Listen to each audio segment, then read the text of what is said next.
The hallway was quiet except for the soft ticking of the thermostat and the whisper of the house settling into its nightly stillness. Tom Reynolds paused outside his son's bedroom door, hand lingering on the knob. It had become a ritual now, a requirement. If he didn't say goodnight, Ethan would toss and turn until midnight. Convinced shadows were hiding things only he could see, Tom smiled to himself, tired but warmed by the familiarity of it all. 7 years old, he thought. Only 7, once. Even on nights when work drained the last of his strength, he forced himself to walk the few extra steps to this door. He pushed it open. The room was dimly lit by the soft glow of the nightlight shaped like a little rocket ship. It cast gentle amber halos across the walls, illuminating the scattered toys, the bookshelf lined with picture books and dinosaur models, and the small lump under the blanket waiting for him. "Hey, champ," Tom whispered. Ethan didn't usually lie perfectly still. Most nights he popped up the moment his dad walked in, eager to recount a last-minute thought or ask another question about animals or space or whatever fascination had seized him that week. But tonight he just lay there, and he was smiling. Not the sweet, sleepy smile Ethan sometimes gave when he was trying hard to stay awake. No, this grin stretched wide, too wide, stretching in a way that tugged at something instinctive in Tom. Something ancient and wary flickered in the back of his mind. Still, he pushed aside the unsettling twinge. Kids were weird sometimes.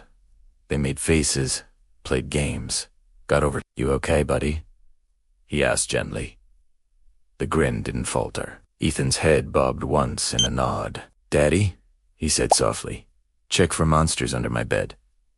Tom huffed a small laugh. It came out thinner than he intended. "Monsters? I thought we talked about this." "No monsters. Never any monsters." "I know," Ethan said, but the smile didn't match the tone. The smile looked delighted, expectant. Tom's stomach gave a cold little flip. He knelt anyway. Habit, love, and exhaustion moved him more than logic did. He lowered himself onto one knee, steadying his hand on the edge of the mattress. He bent down, lifting the blanket's fringe with a sigh. "See, nothing, Downey." The words died in his throat. His heart slammed once, violently. Under the bed, curled on his side, lay Ethan. His Ethan. The real one. The boy's cheeks were streaked with tears, his little body trembling. He was pale, so pale he almost blended with the shadows. And when he saw his father's face, his lips parted in desperate relief. "Daddy Ethan," whispered hoarsely, "there's someone on my bed."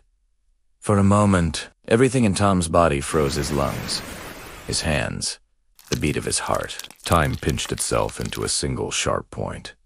Then instinct detonated inside him. He jerked upright, nearly hitting his head on the bed frame. The thing on top of the mattress, the grinning one, was still lying perfectly still, watching him. "Ethan," Tom croaked, voice cracking. He didn't know which one he was speaking to. The boy on top of the bed blinked slowly, eyes glassy, and the one under the bed whimpered.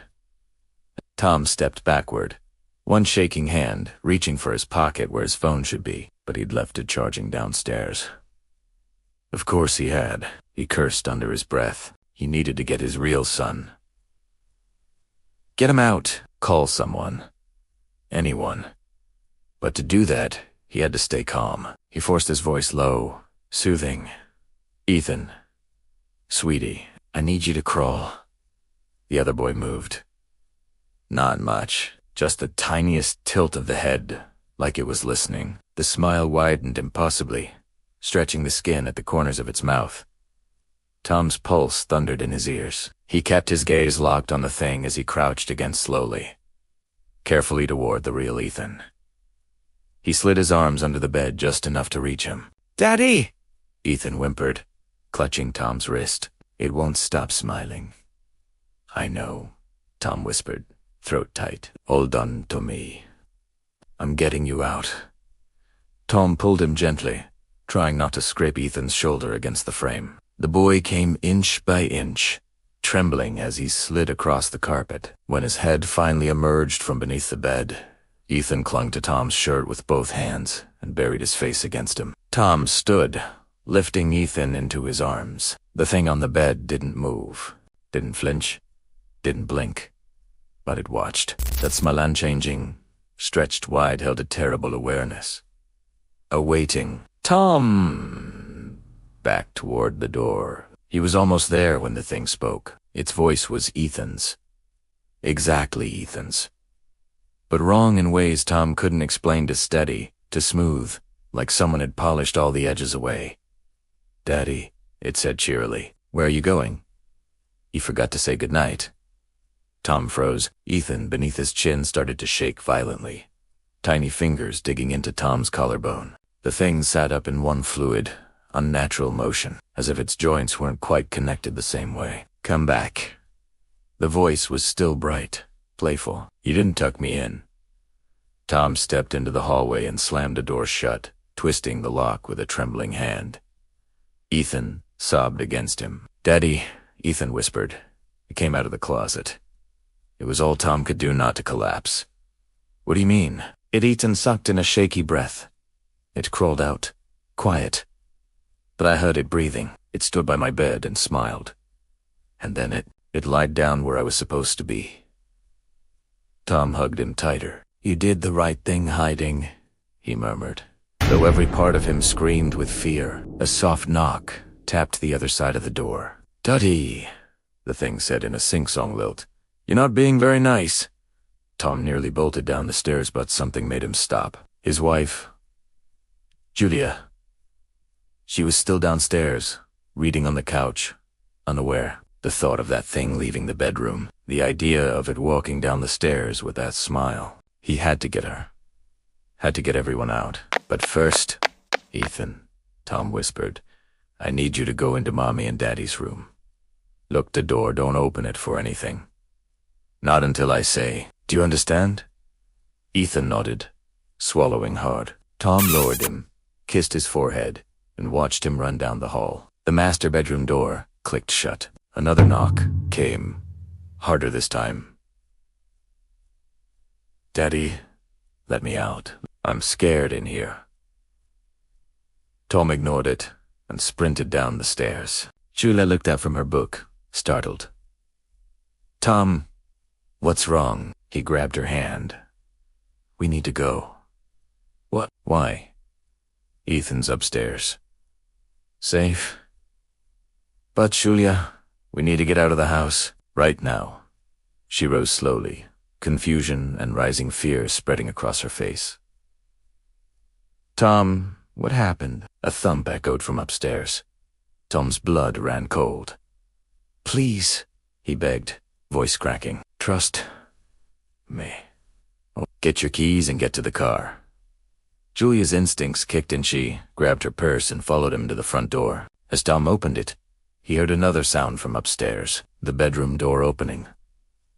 His breath hitched. They stepped onto the porch. Cold night air filled Tom's lungs, cutting through the fog of panic. Julia sprinted toward the car as Tom turned back to shut the door behind them. He saw it, at the top of the stairs, standing perfectly still, one hand on the banister, smiling, its head tilted slightly, eyes fixed on him, with a look that wasn't childlike at all. It was older, ancient. Something that wore a child's face, like a mask made of soft skin and tiny bones. "Daddy," it called softly, "if you leave me, I won't have anywhere to sleep." Tom slammed the door shut and bolted to the car. Julia had already started the engine. He jumped in, and she peeled out of the driveway as fast as she could. Inside the car, Ethan was curled in the back seat, shaking but alive. Tom reached back and held his hand, tears burning his eyes. "It's not coming, is it?" Julia whispered, voice trembling as she glanced at the rearview mirror. Tom didn't answer, because he didn't know. They drove to a motel 20 miles out of town. They checked into a room with 2 beds and bright lights and locks that looked sturdy enough to give Tom an ounce of comfort. When Ethan finally fell asleep exhausted, clutching